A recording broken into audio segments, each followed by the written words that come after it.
పుట్టిన ఊరును మర్చిపోకుండా సాహితీ సేవ చేయాలనేటువంటి ఒక తపన చాలా గొప్పది సార్. అలాగే రామాయణంలో జననీ జన్మభూమించ స్వర్గాదపి గరీయసి అన్నటువంటి ఆ శ్రీరామచంద్రుని మాటలు గుర్తుకొచ్చినాయి. ఈ సందర్భంగా మీ యొక్క కృషి ఈ మాటలు సరిపోదు సార్. ఎందుకంటే ఇంతమంది ఉపాధ్యాయులు ఇంతమంది విద్యార్థులను సాహితీ సేవ చేయడానికి సాహిత్య సేద్యం చేయడానికి మీరు చేస్తున్నటువంటి కృషి అమోఘమైనది అమూల్యమైనది అని ఈ సందర్భంగా తెలియజేస్తున్నాను సార్. అలాగే ఈ సందర్భంగా మీరు నిర్వహించేటువంటి ప్రతి కార్యక్రమంలో ఇంకా ముందు అనేక మంది ఉపాధ్యాయులు వారి యొక్క విద్యార్థులను ఈ దిశగా సాహిత్య సేద్యం చేసేటువంటి దిశగా కృషి చేస్తూ ఈ యొక్క కార్యక్రమంలో పాల్గొని విద్యార్థులను కూడా ఒక గొప్ప పౌరులుగా తయారు చేయాలని ఈ సందర్భంగా ఆకాంక్షిస్తూ అవకాశం ఇచ్చినటువంటి పెద్దలకు ధన్యవాదాలు తెలియజేస్తూ ధన్యవాదాలు సార్. సృజనాత్మకత సామర్థ్యాన్ని పెంపు చేస్తూ విద్యార్థుల్లో దాగి ఉన్నటువంటి సృజనాత్మక రచన ఆలోచనలు వెలికితీస్తూ వారిని ప్రోత్సహిస్తూ రేపటి సాహితీ వారసత్వాన్ని కొనసాగించడానికి చేసే ప్రయత్నంలో భాగంగా ఈ కార్యక్రమం. ఈనాటి పిల్లలకి పుస్తకాలు దూరమైంది, ఫోన్లు చేతి ఒక చదవడం తగ్గిపోయిందేమో అనుకున్నారు. కానీ పుస్తకాలు చదివే వాళ్ళు ఉన్నారు. పుస్తకాలు చదివి ఆలోచనలతోని కథలు, శతకాలు, పద్యాలు, గేయాలు విభిన్న ప్రక్రియలో పుస్తకాలు వివరించారు. అలా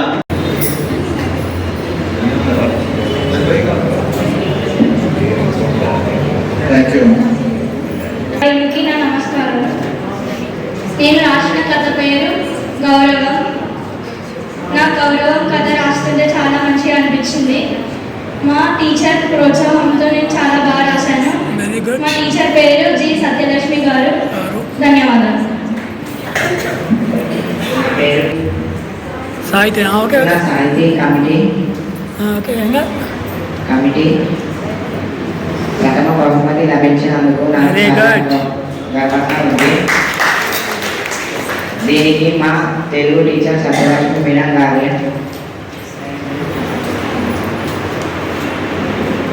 ఇలా ఇంకా నేను చాలా కథలు రాసి బహుమతిని అందుకోవాలని కోరుకుంటున్నాను.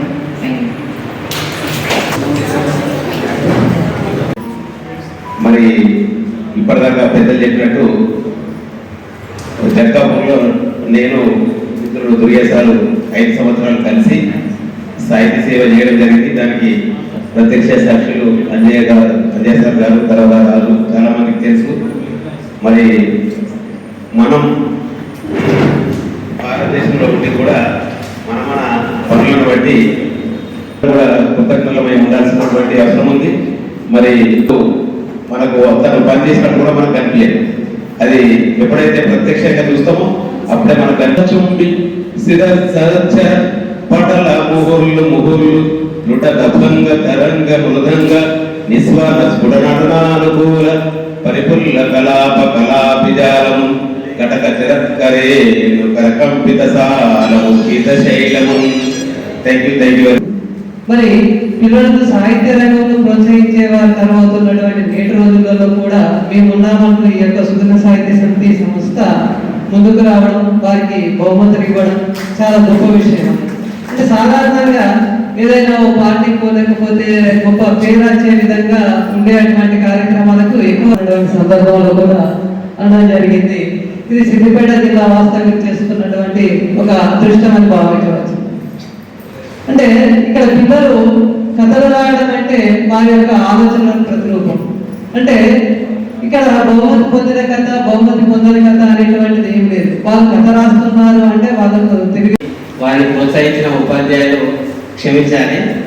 ఎందుకంటే ఇది ఉగాది సందర్భంగా జరగాల్సినటువంటి కార్యక్రమం. గత 5 సంవత్సరాల నుండి 5 సార్లు కరెక్ట్ టైంకే జరిగింది. ఈసారి మాత్రం కథలు ఎక్కువ రావడం వల్ల న్యాయ నిర్ణేతలు మారడం వల్ల కూడా రిజల్ట్ ఇవ్వడం లేట్ అయింది. దాని తర్వాత మధ్యాహ్నం అనుకునేసరికి స్కూల్ టైమ్స్, సెలవులు, తర్వాత ఉపాధ్యాయులు, తల్లిదండ్రులు, మరి ఇక్కడ వ్యాఖ్యాత అయినటువంటి రాజు, నవీన్ అందరికీ కూడా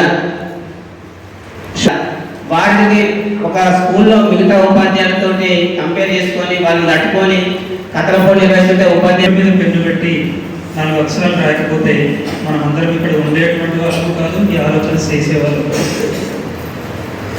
ఈనాటి ఈ బాల రచయితల, కథ రచయితల బహుమతి ప్రధాన కార్యక్రమం యొక్క అధ్యక్షులు సహృదయులు, దానికి ఒక ప్రోత్సాహము, పోటీలు పెట్టుకొని ఆరోగ్యకరంగా ఉండే పోటీ పెట్టుకోవడము, ఆ పోటీకి పెద్దలు ముందుకు రావడము, ముందుకొచ్చిన పెద్దలు ఈ తీరాన్ని దాటి ఇంకెక్కడో దూరంగా ఉండడము, అక్కడ ఉన్నప్పుడు ఉచిత వ్యవహారం కాదు, అసలు నిద్రపోతున్నటువంటి మనల్ని మేల్కొల్పే అటువంటి చర్య పంతులు నిద్రలేవండి అయ్యా అని ఒక హెచ్చరిక మన పిల్లలు చేసేటువంటి హెచ్చరిక. అట్లాంటి హెచ్చరిక నుంచి 370 కథల్లోంచి సార్ ఇదే యజ్ఞం మీదేనా సార్ యజ్ఞకర్త ద్వారా ఒక 27 కథలకు ముందుకొచ్చారు. 1:13-14 కాంపిటీషన్ తక్కువేం లేదు. అసలు ఒక ఉద్యోగానికి వచ్చే పోటీ కంటే ఇక్కడ కథల పోటీకి గట్టి పోటీ. ఇంత గట్టి పోటీలో ఫలానా కాకుండా స్థానియతను పాటించే విధంగా జస్ట్ పిల్లలకు మనం చెప్పండి. చింతమడక అనే గ్రామంలో మల్లయ్య అనే రైతు ఉండేవాడు. పాలమాతులు అనే ఊళ్ళో పవిత్రం అనే ఆమె ఉండేది. స్థానియత నేర్పించండి. అక్కడక్కడ మన పదాలు రానివ్వండి. మన పదాలు లేకుండా ఉండాల్సిన అవసరం లేదు. అమ్మ ఏదో రాస్తుంది, బామ్మ మాట బంగారు బాట అని రాస్తుంది. బామ్మ మాట కాదు తల్లి, బాబమ్మ మాట బంగారు బాట. బాబమ్మ బామ్మ ఎక్కడి నుంచి నేర్చుకున్నారు మీరు? మీ టీచర్లు ఇస్తున్నారా? ఇంత సమయం కేటాయించడం ఇది చాలా ఇది ఒక్క క్షణం కూడా వృధా అయ్యేది కాదు. ఇది భవిష్యత్తు కొన్ని సమాధానం మీద పెట్టి ఒక్కొక్క గంట కొన్ని తరాలు అనే సంస్థను ఏర్పాటు చేయడం ద్వారా లేదా ఒక 1000 ఏళ్ల కిందట మనకు రచనలు వచ్చినాయి. అప్పుడు కూడా కవులు ఉన్నారు. ఆ కవులు మొదట రాసింది మహాభారతం గురించి, భాగవతాన్ని గురించి, రామాయణాన్ని గురించి, ఆనాటి పౌరాణిక ఇతివృత్తాలతోటి రచనలు చేసి మనకు అందించినారు. అవి ఇప్పటికి కూడా నిలబడ్డాయి. మనకు నన్నయ్య, తిక్కన, ఎర్ర ప్రగడ, పోతన, శ్రీనాథుడు, ఇట్లా కవుల పేర్లన్నీ మనం విన్నాం. ఆ తరం అట్లా పోయింది. తర్వాతి తరంలో మనకు కవులు, రచయితలు ఉన్నారు. వారంతా కూడా భారతదేశానికి స్వాతంత్ర్యం లేకపోవడం వల్ల 100 సంవత్సరాలుగా బ్రిటిష్ వాళ్ళ దాస్య శృంఖలాలలో బందీలమై ఉన్న మనకు స్వాతంత్ర్యం రావాలి అని తెలియదు. కానీ ఇది మాత్రం వాస్తవం. ఇవాళ ఒక ఊరు, ఒక జిల్లా అని కాదు, తెలంగాణ 33 జిల్లాల్లో పాఠశాలల్లో పిల్లలు చక్కటి రచనలు చేస్తున్నారు. ఎక్కడ పోటీ జరిగినా ఆ పోటీకి రచనలు పంపిస్తున్నారు, బహుమతులు పొందుతున్నారు. ఇంకా కూడా ఇంకా రావాలి. మనకు కొన్ని లక్షల మంది బాలలు ప్రాథమిక ఉన్నత పాఠశాలల్లో విద్యాభ్యాసం చేస్తున్నారు. మనకు చాలామంది అంటే మనం ఊహించజాగినంత పెద్ద సంఖ్యలో పిల్లలు రచనలు చేస్తున్నారు, చక్కగా మాట్లాడుతున్నారు. అయితే ఇంకా కూడా రావాలి. ఇంకా చాలామంది పిల్లలు ఈ సాహిత్య సృజనలోకి రావాలి. అయితే ఇక్కడ ఒక విషయం గమనించాలి. మనం ఒక తరం వాడు స్వాతంత్రోద్యమాన్ని గురించి రాశారు. మీ స్నేహితుల గురించి రాయండి, మీ పాఠశాలలో పరిశుభ్రత గురించి రాయండి, మీ ఉపాధ్యాయులు మీకు నేర్పుతున్న మంచి గుణాలను గురించి రాయండి. మామూలుగా ఏ రచన చేసినా కూడా, ఒక కథ రాసిన, కవిత రాసిన ఎట్లా ఉంటుందంటే వాడికి ఒక అయోమయం, ఏది రాయాలి, ఏది రాస్తే మంచి రచన అవుతుంది. పంపించేదాకా పడిన కష్టం కానీ, మిమ్మల్ని బడికి పంపించిన తర్వాత సాయంత్రం వరకు చేరులోనో చెరుకులోనో శ్రమ కోసం పోయి కూలి కోసం వెళ్ళి పడిన కష్టం కానీ, కష్టం నుంచి తిరిగి రాగానే మళ్ళీ ఇంట్లో దీపం పెట్టాలి, మీకు వంట చేసి పెట్టాలి, రాత్రి ఎప్పుడు 10 గంటలకు 11 గంటలకు పడుకోవాలి, పొద్దున మడ లేవాలి. ఇట్లా సాగుతున్న అమ్మ కష్టాన్ని గురించి రాయండి. కరుణ రసాత్మకంగా ఉంటుందా కదా. అట్లనే నాయన అమ్మకు ఏదైనా కష్టం అయితే కన్నీళ్ళు పెట్టుకుంటుంది, చెప్తుంది, ఆమె బయట పెట్టుకుంటుంది. ఆమె తన కష్టాన్నంతా ఒకరితో చెప్పుకున్నప్పుడు ఆమె కొంచెం పానం తేలిక పడుతుంది.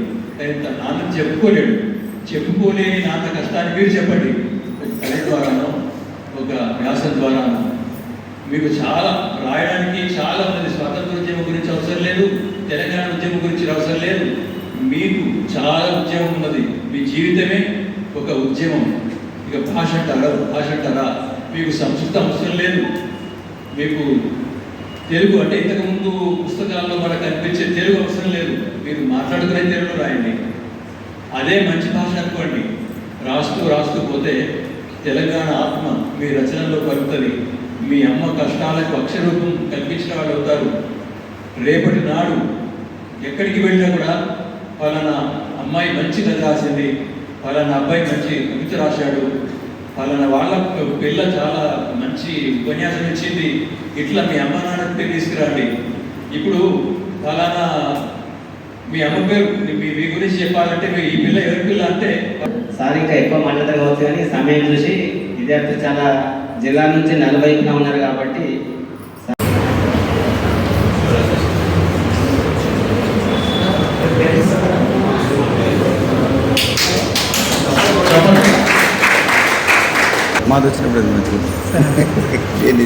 బహుమతి పొందిన విద్యార్థులు, వారి తల్లిదండ్రులు, ఉపాధ్యాయులు వేదిక మీదకి వచ్చి బహుమతి అందుకోవాల్సిందిగా కోరుతున్నాం.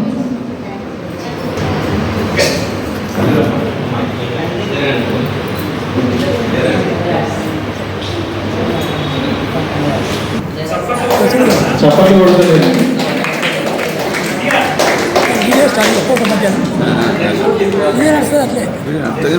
తృతీయ బహుమతి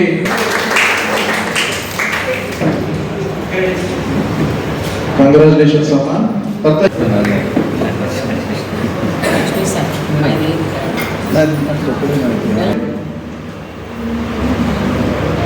ఎన్ ప్రణీత జెడ్పిహెచ్ఎస్ చిన్నకోడూరు. తర్వాత గర్ల్స్ కొట్టబాగ్ గౌతమి. నాయకుడు కథకు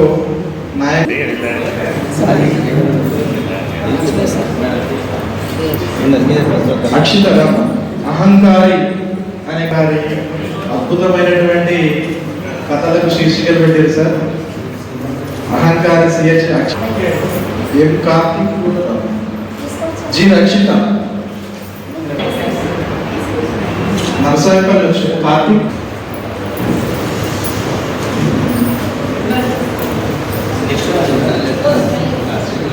రక్షిత, రైతే అన్నదాత జి రక్షిత, జెడ్పిహెచ్ఎస్ బగ్రిచెప్పాల రైతే అన్నదాత. నిజాయితీకి ప్రతీక్ వారు ఉపాధ్యాయులు అనుకుంటున్నారు. రవి ధైర్యం పి రోహిత్ దౌతాబాద్, జెడ్పిహెచ్ఎస్ దౌతాబాద్ రవి ధైర్యం అనే కథకు గాను P Rohith, ZPHS Dautabad. Welcome sir. నాన్న మాట అనే కథకు గాను CH Akshitha, MP UPS Chandapur. Sir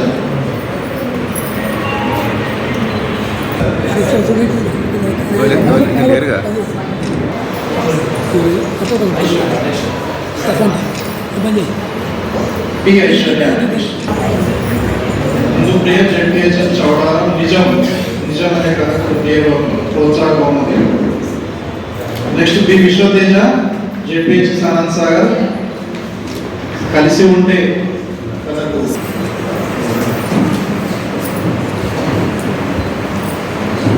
next P Keerthana ZPHS మరపడగా.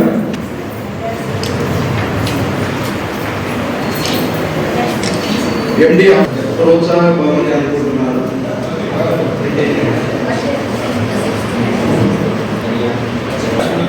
ఏ కళ్యాణి,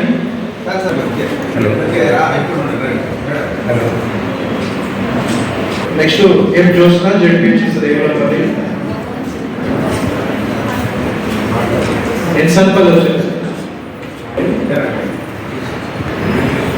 నెక్స్ట్ ఎం అక్షయ రెడ్డి జడ్పీహెచ్ఎస్ ఎన్సన్పల్లి కడప.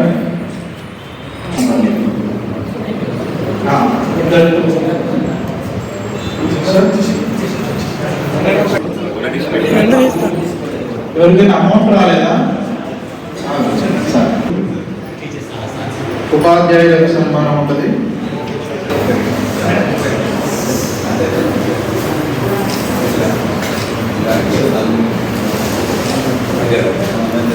ప్రోత్సాహకాలు ఉంటేనే కొంచెం బాగా పనిచేస్తాం కాబట్టి చిన్న ప్రోత్సాహకాలు sir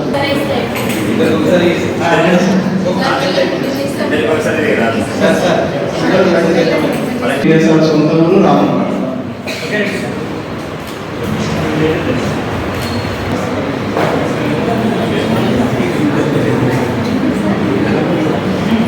next ZPHS girls Kodapaka G Satyalakshmi garu, ZPHS G Padma గారు, జెడ్పీహెచ్ఎస్ బెచ్చకి సుగుణ గారు,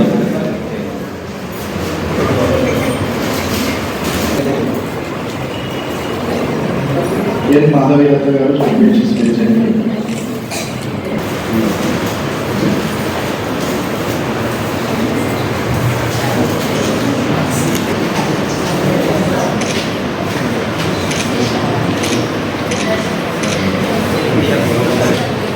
శ్రీ జి లింగేశ్వర శర్మ గారు, జెడ్పీహెచ్ఎస్ రేగులపల్లి.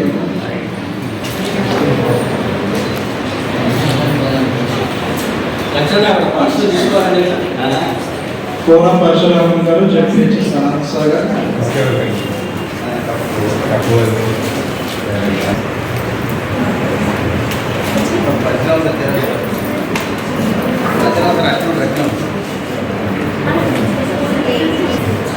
జై నిర్మల గారు, జెడ్పీహెచ్ఎస్ రామాచంద్ర. అంటే శివుని లలిత గారిని కూడా చేశారండి.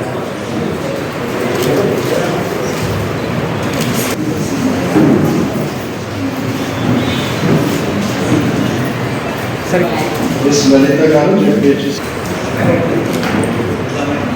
తర్వాత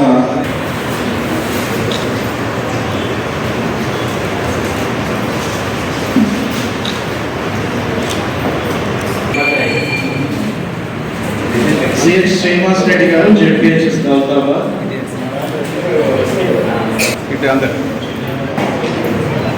డి భాగ్యలక్ష్మి గారు, ZPHS Narsayapalli. Meridian high school Siddipet.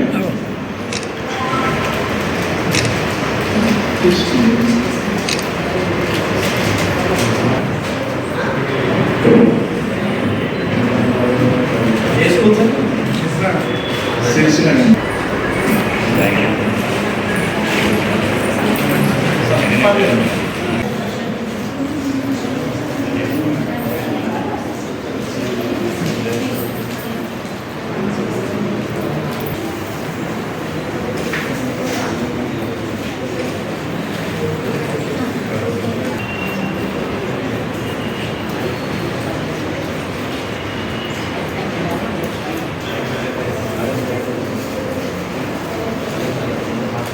ఇప్పుడు థ్యాంక్ యూ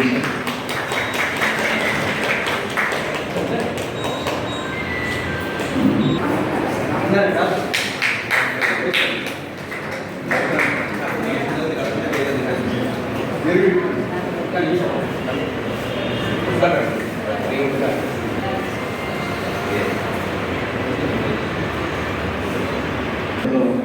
వెలసిల్లుతూ భారత భూమి ముద్దుబిడ్డగా మన దేశ ఔన్నత్యాన్ని దశ దిశలా వ్యాపింపజేస్తూ నేటి బాలలే రేపటి భావి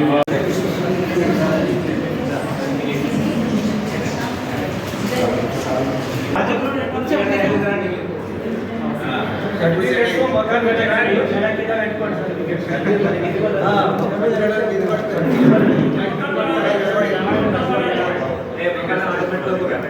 ఓకే